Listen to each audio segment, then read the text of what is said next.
Part 6, the one and only Ivan. This chapter is titled The Beetle. I got a picture of it. A beetle. And I also got a picture from the last chapter. So they talk about a tire swing. So it's really just a tire hanging from a rope.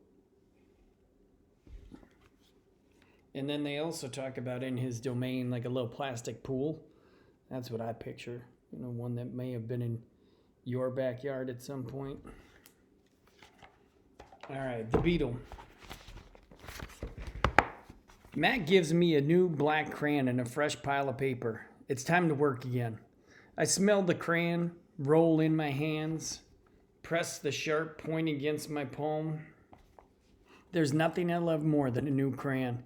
I search my domain for something to draw. What is black?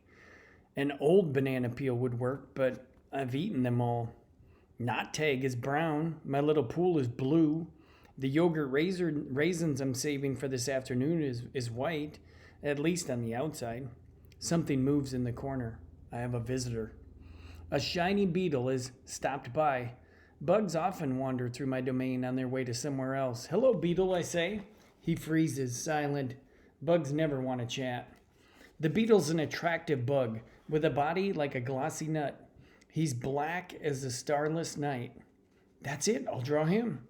It's hard making a picture of something new. I don't get a chance that often, but I try. I look at the beetle, who's being kind enough not to move, and then back at my paper. I draw his body, his legs, his little antennae, his sour expression. I'm lucky. The beetle stays all day. Usually bugs don't linger when they visit. I'm beginning to wonder if he's feeling all right. Bob, who's been known to munch on bugs from time to time, offers to eat them. I tell Bob that won't be necessary.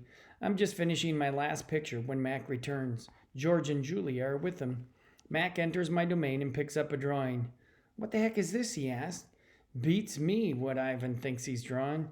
This is a picture of nothing. A big, black nothing. Julia stands just outside my domain. Can I see? She asks. Mac holds up my picture to the window. Julia tilts her head, squeezes one eye shut, and then opens her eye and scans my domain. I know, she exclaims. It's a beetle. See that beetle over there by Ivan's pool? Man, I just sprayed this place for bugs. Mac walks back over to the beetle and lifts his foot. Before Mac can stomp, the beetle skitters away, disappearing through a crack in the wall.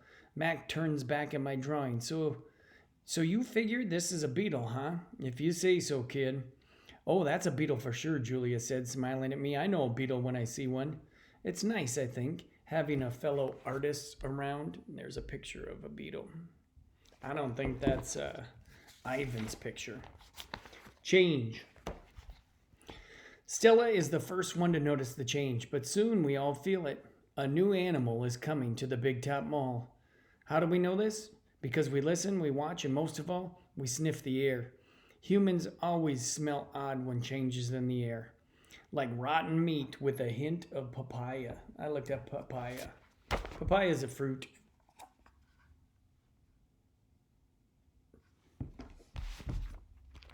Guessing.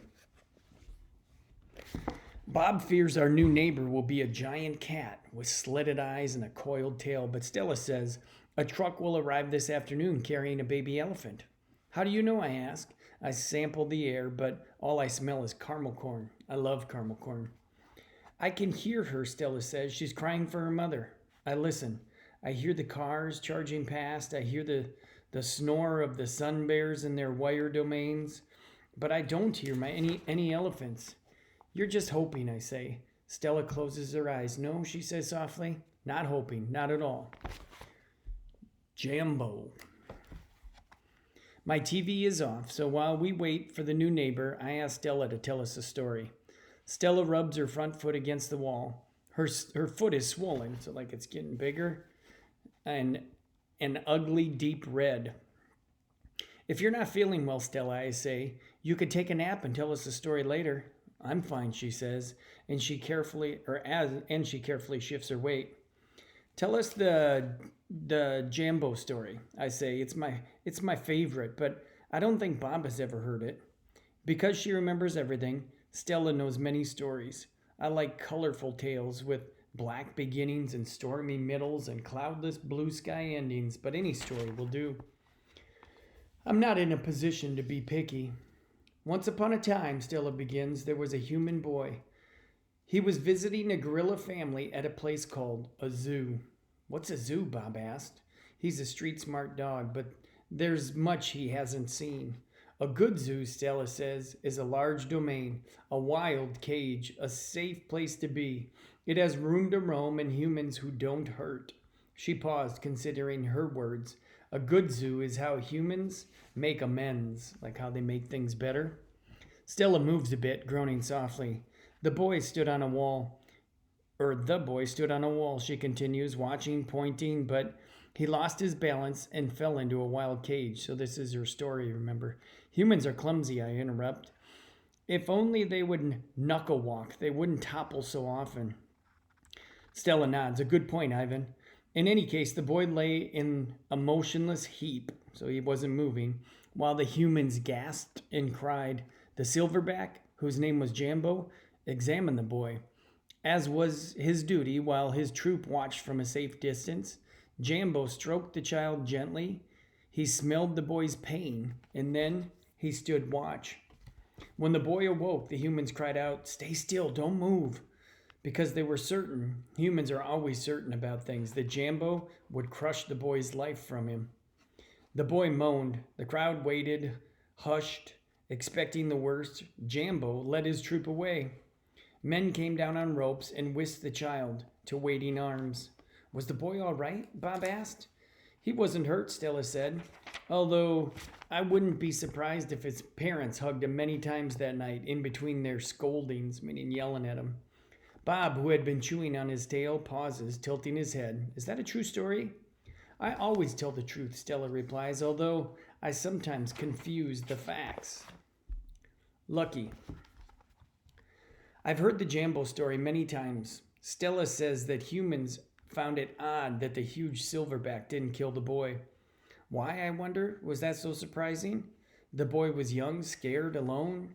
He was, after all, just another great ape. Bob nudges me with his cold nose. Ivan, he says, why aren't you and Stella in a zoo? I looked at Stella. She looked at me. She smiled sadly with her eyes just a little, the way elephants can do. Just lucky, I guess, she says.